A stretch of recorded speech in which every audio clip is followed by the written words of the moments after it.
எங்களுக்கு வாழ முடியாது ஹஜ்ரத். என்ன காரணம்? டைமுக்கு ஆபீஸுக்கு 9 மணிக்கு போகணும், 8:45 என் ஷர்ட்டை அயன் பண்ணி வச்சில்ல, நேரத்துக்கு சாப்பாடு கிடைக்க இல்ல, நேரத்துக்கு என்னுடைய உடுப்ப கழுக இல்ல என்பதற்காக கண்ணியமான சகோதரர்களே, பெரியோர்களே, இந்த விவாகரத்து வரை சென்று விட்டார்கள். சிலர் நினைக்கிறார்கள் இவைகளை மனைவிமார்கள் கட்டாயம் செய்யத்தான் வேண்டும் என்று. இல்லை சகோதரர்களே, அவர்களுடைய கடமை அல்ல. இந்த வேலைகளை செய்ய வேண்டும் என்று அல்லாஹ் ஜல்ல ஷானஹு வ தஆலா அவர்களுக்கு கட்டாயப்படுத்தவில்லை. அவர்கள் செய்யக்கூடிய வேலைகளுக்கு எங்களிடத்திலே சம்பளம் கேட்டால், மாசம் எனக்கு ஒரு கணக்கு தரணும் உங்களுடைய வேலையை செய்யறதுக்கு என்று கேட்டால் இஸ்லாம் சொல்கிறது கொடு. எதுவரைக்கும் என்றால், நீ பெற்றெடுத்த குழந்தைக்கு அவள் பால் கொடுக்க வேண்டுமா, பால் கொடுப்பதற்கு முன்னிடத்திலே அவள் பணம் கேட்டால், கூலி கேட்டால் அதையும் நீ கொடுக்க வேண்டும் என்று இஸ்லாம் சொல்கிறது. கண்ணியமான சகோதரர்களே, பெரியோர்களே, இன்று எங்களுடைய மனைவிமார்கள் உட்கார்ந்து அமர்ந்து பேசுவதற்கு நேரம் இல்லை. வாப்பாவை கண்டு புள்ளோல் எத்தனையோ மாசமாச்சு, ஹஜ்ஜி பெருநாள் வரணும் அல்லது நோன்பு பெருநாள் வரணும், புள்ளோல் வாப்பா காண்றதுக்கு. ஏன்? வாப்பா போக்களையும் புள்ள தூக்கம், வாப்பா வீட்டுக்கு வரக்களையும் புள்ள தூக்கம். புள்ள வாப்பா கண்டில்ல. 2வது, மனைவி எங்கே நிம்மதியாக இருப்பார்? அவளுக்கும் சில ஆசாபாசங்கள் இருக்கின்றன, அவளுக்கும் சில மனக்கோட்டைகள் இருக்கின்றன.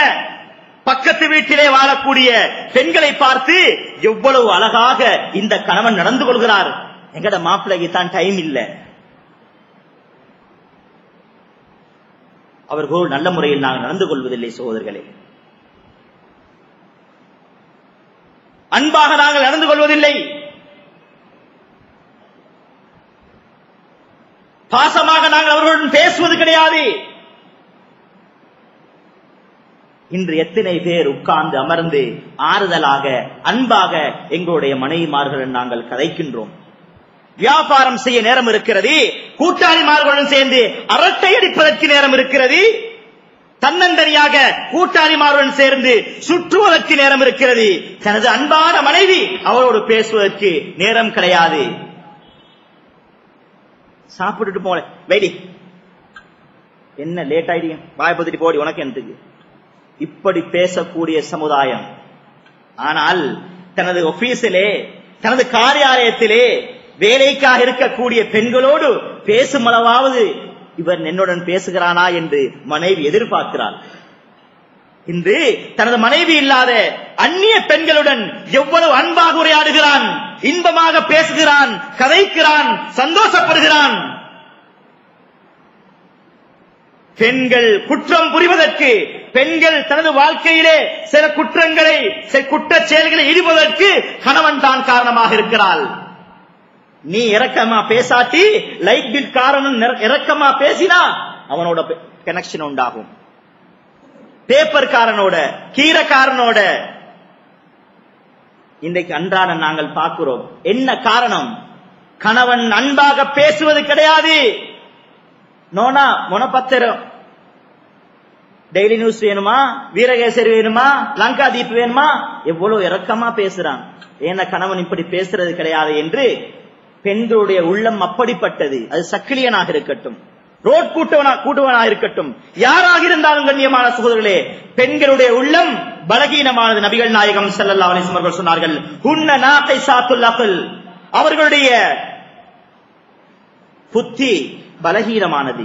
அல்லாஹ் அப்படித்தான் படைத்திருக்கிறான். நாங்கள் அன்பை காட்டாவிட்டால், வேற யாராவது அன்பாக பேசிவிட்டால் அங்கே இவனுக்கு அன்பு உண்டாகிவிடும். எனவே குடும்பத்திலே பிரச்சனை. தனது மனைவியுடைய ஒரு டெலிபோனுக்கு தனக்கு ரீலோட் போட முடியாது, நேரம் இல்ல. பக்கத்தில் உள்ள கம்யூனிகேஷன்ல நம்பரை கொடுத்துட்டு போறாரு, போடுங்க. இவர் ரீலோட் மட்டும் போட மாட்டாரு, போட்டுட்டு கால் பண்ணி கேட்பாரு, ரீலோட் வந்துருச்சான்னு கேட்பாரு. இது உதாரணத்துக்கு சொல்லப்பட்டதில் இந்த விஷயங்கள் நான் சொல்லிட்டு வாரது உதாரணத்துக்கு இல்ல, இந்த சமுதாயத்திலே நடைபெறுகிறது. ஒருவர் அழுகிறார், எனது மனைவி இப்படி ஒரு தொடர்பை வைத்துக் என்ன செய்ய, எப்படி தொடர்பு ஏற்பட்டது? இல்ல நான் அப்படி வேன்ல போக்கல, என் வைஃப்ல நம்பரை கொடுத்தேன் ரீலோட் பண்ண சொல்லி. ரீலோட் பண்ணிட்டு அவரு அதுக்கு அங்காலையும் போயிட்டாரு. கண்ணியமான சகோதரர்களே, பெரியவர்களே, இதன் உடன்பிறப்புகளே, நாங்கள் மனைமார்களுடன் நன்றாக நடக்காவிட்டால் அவர்களுக்கு வேறு துணைகள் தேவைப்படும்.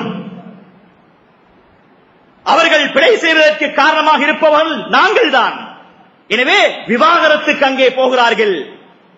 நடுவில் இருக்கக்கூடிய அவர்களுடைய பிள்ளைகளை பற்றி சிந்தனை கிடையாது. பக்கத்திலே ஒரு பன்சல் இருக்குது, கிட்டத்துல நுகேகுட பக்கத்துல. சென்ற ஒரு மாதத்துக்கு முன்னால் அங்க போய் பார்த்தா ஒரு லமா நிவச ஒரு 400 புல்லோலிக்கிறாங்க. அதிலே சுமார் 30 பிள்ளைகள், 6 மணி இருக்கும் 30 பிள்ளைகள் முஸ்லிம் பிள்ளைகள் அங்கே 6 மணிக்கு இப்படி கும்பிட்டு இருக்கிறாங்க. ஒவ்வொரு பிள்ளையா கூப்பிட்டு விசாரிச்சு பார்த்தா உம்மாக்கும் வாப்பாக்கும் சண்டை. உம்மா ஒருத்தரோட போயிட்டு வாப்பா ஒருத்தரோட போயிட்டு பிள்ளைய கோந்து அங்க போட்டிக்கிறாங்க. கண்ணியமான சகோதரர்களே, அந்த 30 பேரும் 30 குழந்தைகளும் யார் என்ன பாவம் செய்தார்கள்? அவர்கள் இன்று சிலை வணங்கிக் கொண்டிருக்கிறார்கள். நாள் போக்கிலே அப்படியே சிலை வணங்கியதா ஆகி மரணித்து விட்டால் நாளை நிரந்தரமான நரகத்துக்கு செல்வார்களே அல்லவா? இதற்கு காரணம் என்ன? கணவன்மார்களாகிய நாங்கள் மனைவிமார்களுடன் சரியாக நடக்கவில்லை. அவர்கள் தப்புக்கள் தவறுகள் செய்யும் பொழுது முறையாக திருத்த வேண்டும். அவர்கள் எவ்வளவு சிரமப்படுகிறார்கள், எவ்வளவு கஷ்டப்படுகிறார்கள். ஜாஅ ரஜுலுன் இலா அமீருல் முஃமினீன் உமர் அல்-கத்தாப் ரலியல்லாஹு அன்ஹு ஃபஷகா இலைஹி குல்க ஜௌஜதிஹி. ஒரு மனிதர் வருகிறார். ஹஜ்ரத் உமர் ரலியல்லாஹு அன்ஹு இடத்திலே தனது மனைவி தனக்கு கட்டுப்படுகிறார் இல்லை என்பதை சொல்வதற்கு வருகிறார். ஹஜ்ரத் உமர் ரலியல்லாஹு அன்ஹுடைய வீடு மூடப்பட்டிருக்கிறது. கிட்டே போகிறார். அங்கே உள்ளுக்கு சத்தம். எங்கட வீடு மாதிரி தான் உள்ளுக்கு மீக்குது. என பாசில சொன்னா அம்பானை கூடுறா. யாரு? ஹஜ்ரத் உமர் ரலியல்லாஹு அன்ஹுடைய மனைவி. தர்ஃபு சௌதஹா, அவருடைய சத்தத்தை உயர்த்தி பேசிக் கொண்டிருக்கிறார். இவர் மெதுவா மாற பார்க்கிறாரு. வந்தவரு கதவை தட்டினாரு. அங்க உள்ளுக்கு பேச்சுவார்த்தை நடக்குது. ஓஹோ, எங்கட வீட்டிலையும் இல்லை, இங்கேயும் இதுதான் பிரச்சனை என்று திரும்ப பார்க்கிறார். உமர் ரலியல்லாஹு அன்ஹு அழைத்தார்கள். என்ன சகோதரனே, என்ன விஷயம்? இல்ல, இந்த மனைவியை பத்தி உங்களிடத்திலே முறையிட வந்தேன். பார்த்தா இங்கேயும் அதே ஹாலாத்தான் என்று சொன்ன பொழுது ஹஜ்ரத் உமர் ரலியல்லாஹு அன்ஹு சொன்னார்கள், யா அஹி, என்னுடைய சகோதரனே, அவள் யாரு தெரியுமா? இன்று அவள் ஒரு வார்த்தை சொன்னால் எங்களுக்கு பொறுத்துக் கொள்ள முடியாது. பெண் என்ற வகையில் பலகீனமானவள் ஒரு வார்த்தை சொல்லிவிட்டால் எங்களுக்கு தாங்கிக் கொள்ள முடியாது. ஆனால் அவள் யாரு தெரியுமா? ஹிய உம்மு வலதி, அவள் என்னுடைய குழந்தைகளின் தாய், நான் பெற்ற குழந்தைகளின் தாய். வஹப்பாசதி, எனக்கு ரொட்டி சுட்டு தருபவள். வதப்பாகதி, என்னுடைய சமயக்காரியாக இருக்கிறாள் வீட்டிலே. வகசாலத்து சௌபி, அவள் வாஷிங் மெஷினாக இருக்கிறாள். என்னுடைய ஆடையை கழுவி தரக்கூடியவனாக இருக்கிறாள். வதஸ்குனு நஃப்ஸி இலைஹா அன்ஹனில் ஹராம், ஹராத்தை விட்டு என்னை பாதுகாக்கக்கூடியவளாகவும் இருக்கிறாள். இவ்வளோ வேலை செய்யக்கூடியவள் ஒரு வார்த்தை கூடுதலா பேசிட்டா நாங்க கொஞ்சம் மன்னிக்க கூடாதா என்ற கருத்தை யார் சொன்னார்? இஸ்லாமிய சாம்ராஜ்யத்தின் 2வது ஜனாதிபதி ஹஜ்ரத் உமர் இப்னு அல்-கத்தாப் ரலியல்லாஹு தஆலா அன்ஹு அவர்கள் சொல்கிறார்கள், ஊருக்கு சிங்கமாக இருக்கணும், ஊட்டுள்ளுக்கு பூனையா இருக்கணும். இன்று மாறிவிட்டது. ஊர்ல எல்லாத்தையும் மேய்ச்சி வாங்கிட்டு வந்து முதலாவது உதைகிறது மனைவிக்கு. கண்ணியமான சகோதரர்களே, பெரியோர்களே, இதுதான் சஹாபாக்களுடைய வரலாறு. பொதுவாக பெண்கள் என்பவர்கள் பலகீனமானவர்கள். தத்துவத்தை நாங்கள் புரிந்து கொள்ள வேண்டும் சகோதரர்களே. ஹஜ்ரத் ரசூலுல்லாஹி ஸல்லல்லாஹு அலைஹி வஸல்லம் அவர்கள் ஒருமுறை ஹஜ்ரத் ஆயிஷா ரலியல்லாஹு அன்ஹா அவருடைய வீட்டுக்கு வருகிறார்கள். வரும்பொழுது ஹஜ்ரத் ஆயிஷா ரலியல்லாஹு அன்ஹா அவர்கள் தனது கையை தலையில் வைத்தவாறு வா ரஸா கடுமையான தலைவலியாக இருக்கிறதே, கடுமையான தலைவலியே என்று சொல்கிறார்கள். ஹதரத் ரசூலுல்லாஹி ஸல்லல்லாஹு அலைஹி வஸல்லம் அவர்களும் எங்களம் மகட பாச புக்முனை இல்ல, சந்தோஷமா இரக்கமா ஜோக் பண்ணுவாங்க. அவங்க சொன்னாங்க, தலைவலி அவங்களுக்கு தலைவலி கூடி நீங்க மௌத்தா போனா உங்களோட ஜனாசாவை குளிப்பாட்டி கபன் செஞ்சு நான் அடக்குவேன் என்று ஜோக்கா சொன்னாங்க. கண்ணியமான சோதர்களே, பெண்கள் எப்பவும் பெண்கள் தான். நபியுடைய மனைவியாக இருந்தாலும் சரி, உடனே என்ன சொன்னாங்க தெரியுமா? ஓஹோ, உங்களுக்கு ஐடியாய்க்கு போல சுருக்கா என்ன மௌத்தாக்கி கபூர்ல வச்சுட்டு இன்னொரு கல்யாணம் முடிக்கிறது ஐடியாய்க்கு போல உனக்கு என்ன என்ற கருத்தை ஹதரத் ஆயிஷா ரலியல்லாஹு அன்ஹா சொன்னார்கள். கண்ணியமான சகோதரர்களே, பெரியோர்களே, இங்கு மாத்திரமல்ல, பெண்கள் சொர்க்கத்துக்கு சென்றாலும், எங்கட துனியாவுடைய பெண்கள் சொர்க்கத்துக்கு சென்றாலும் இங்கே உள்ள தன்மைகள் வெளிப்படும். பெண்கள் பலகீனமானவர்கள். எங்களுடைய உலகத்து பெண்கள் சொர்க்கத்துக்கு சென்றதன் பின்னால் சொர்க்கத்திலே உள்ள ஹூர்லின் பெண்கள் என்ன சொல்வார்கள்?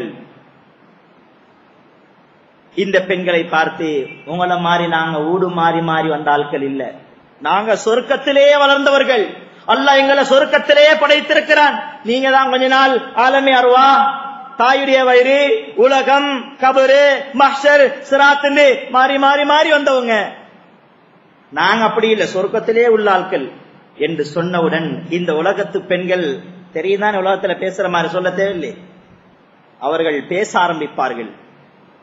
وَنَحْنُ الْمُصَلِّيَاتُ وَمَا صَلَّيْتُنَّ وَنَحْنُ الصَّائِمَاتُ وَمَا صُمْتُنَّ وَنَحْنُ الْمُتَصَدِّقَاتُ وَمَا تَصَدَّقْتُنَّ.